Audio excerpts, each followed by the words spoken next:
de aici nu plecăm, nu plecăm acasă. Nu, eu mai plecați acasă. Noi de aici nu plecăm, nu plecăm acasă. Până nu ne-am îmbătat, că doasă masă. La mulți ani! Alea prinde lumina. Suflă! Și puneți dorința. Dorința. Mai întâi să Dar să nu pui pe aia lui Dar să nu te iei după taică. Păi nu, că la el dacă poate să zică că e îndeplinit. Hai că una s-a stins. să mă Se gândesc la poate dorință. Hai înțelege. că una s-a stins. Două s-au stins deja. Dacă te mai gândești mult, se sting toate singure.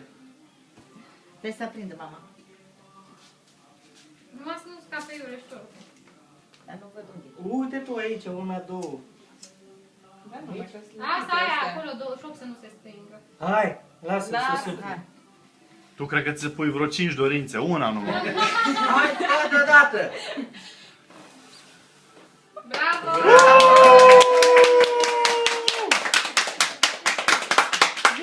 Noi în loc să stăm în sufragerii, stăm în hol. Ia-ți grane. Nimic. Mulțumesc. Se crește mare, mare. Mai puțin, numai că nu ți bine. Hai. Așa.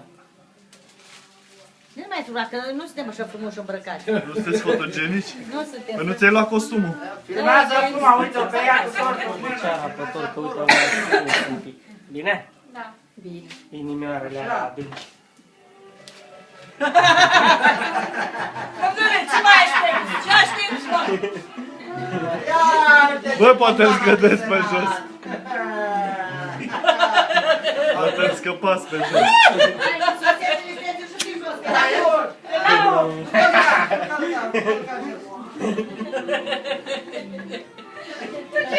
Băi, cu frișca vă jucați după 12 noaptea. Alo?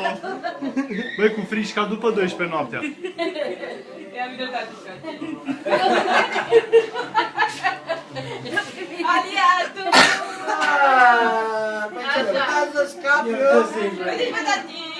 Eu te tati ce să zici, că îi face tenul. Nu-i cremă, e frișcă, tati. Dă-mi și mie. Ce bun e mama! Eu mă de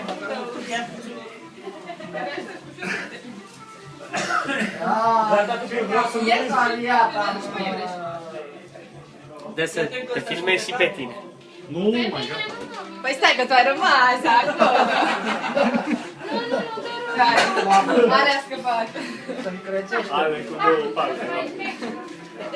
Bă, mai bine îl mâncăm decât să-l dăm pe noi, bă. Pregătit tu, nu? Ce fac? Îndulcește-te! Poți să faci și Și așa nu ne îndulciși cu nimic azi. Mamă, dar ce bun e! Mamă, dar ce bun e. Mamă, dar ce bun e!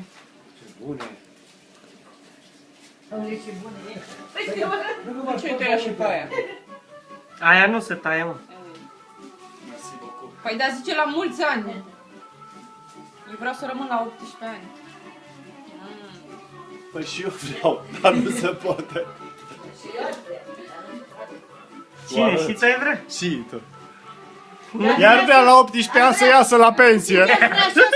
Singura dorință din viață ce aș vrea să mi-o îndeplinesc, să-mi fac majoratul cum l-am făcut la copii. Da? Păi n-a în viață. Da? Când doi avea 18 ani.